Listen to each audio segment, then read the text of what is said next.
Congress party వ్యవసాయ శాఖ మంత్రి తుమ్మల నాగేశ్వరరావు వ్యవసాయ శాఖ వద్దు అంటున్నాడు అనేది వినబడుతున్న చర్చ. సాధారణంగా వ్యవసాయ శాఖ ఎవరికైనా వస్తే వాళ్ళు మంచిగా హ్యాపీగా ఫీల్ అవుతారు, గౌరవంగా ఫీల్ అవుతారు. నేను రైతులకు మంచి చేస్తున్నా, రైతులకు న్యాయం చేస్తున్నా, అన్నదాతలకు నేను ఉపయోగపడుతున్నా అనేటటువంటి ఆలోచన మంత్రులకు ఉంటుంది. కానీ తుమ్మల నాగేశ్వరరావుకు డ్యామేజ్ అవుతుంది, తుమ్మల నాగేశ్వరరావుకి ఇబ్బంది అవుతుంది. ఇది తుమ్మల చేసినటువంటి తప్పు కాదు, ఇప్పుడు తుమ్మల చేస్తున్నటువంటి ఇబ్బంది ఏం కాదు, ప్రభుత్వం చేస్తున్నటువంటి తప్పు. ఇప్పుడు తుమ్మల నాగేశ్వరరావు వ్యవసాయ శాఖ మంత్రి ఆయనే ఆ మంత్రి పదవిలో కూర్చోవడం వల్ల మొత్తం రైతులకు ఏదో జరిగిపోతుందని కాదు. రేవంత్ రెడ్డి ఏదైనా చేస్తేనే రైతులకు ఏమైనా జరుగుతుంది. ఇప్పుడు రైతు బంధు తుమ్మల నాగేశ్వరరావు ఇవ్వాల్సింది కాదు కదా, తుమ్మల నాగేశ్వరరావు జేబులోకి వెళ్ళి రైతు బంధు రైతులకు రిలీజ్ చేయాల్సింది కాదు కదా. రేవంత్ రెడ్డి రైతు బంధు కోసం బడ్జెట్ కేటాయించాలి అంటే ముఖ్యమంత్రి బడ్జెట్ కేటాయించాలి, ఆర్థిక శాఖ మంత్రి బడ్జెట్ కేటాయించాలి. ముఖ్యమంత్రి రేవంత్ రెడ్డి వ్యవసాయ శాఖ మంత్రికి చెప్తాడు రైతు భరోసా రిలీజ్ చేయండి అంటే, అప్పుడు వ్యవసాయ శాఖ మంత్రి రైతు భరోసా రిలీజ్ చేస్తాడు. అంతే తప్ప మొత్తం వ్యవసాయ శాఖ మంత్రి తనే మొత్తం ఫైనలైజ్ చేయడు. ఖచ్చితంగా రేవంత్ రెడ్డి చెప్పినట్టు వ్యవసాయ శాఖ మంత్రి వింటాడు, ముఖ్యమంత్రి చెప్పినట్టు ముఖ్యమంత్రి డైరెక్షన్లో మంత్రులు పనిచేస్తారు.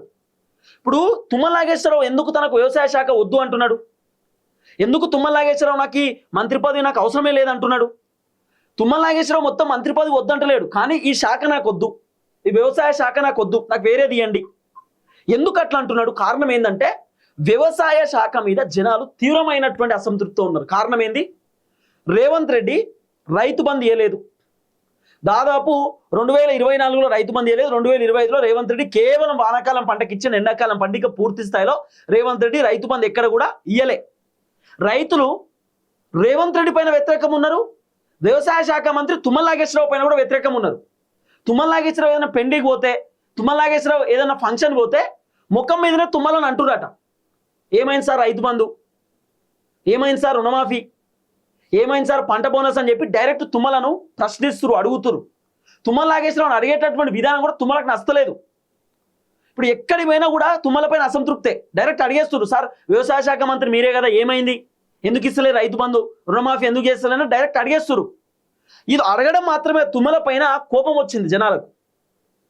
తుమ్మల నాగేశ్వరరావు మంత్రి పదవిలో ఉన్నా కూడా వేస్ట్, తుమ్మల నాగేశ్వరరావుకు ఆ మంత్రి పదవి ఉన్న దండగా, ఆయన ఏం పనిచేస్తలేడు, ఆయన ఇప్పటిదాకా రైతు బంధు ఇయ్యలే, తుమ్మల నాగేశ్వరరావు ఫెయిల్ అయిపోయాడు అని చెప్పి చాలా మంది తుమ్మల పైన కోపంతో ఉన్నారు. అది తుమ్మల చేసేటటువంటి తప్పు కాదు కదా. ఇప్పుడు తుమ్మల నాగేశ్వరరావు జేబులు ఉంటాయా పైసలు, లేకపోతే ఆయన బ్యాంకులు ఉంటాయా, లేకపోతే తుమ్మల నాగేశ్వరరావు ఫోన్పేలో పైసలు ఉంటాయా? కాదు కదా. ప్రభుత్వం కేటాయించాలి పైసలు.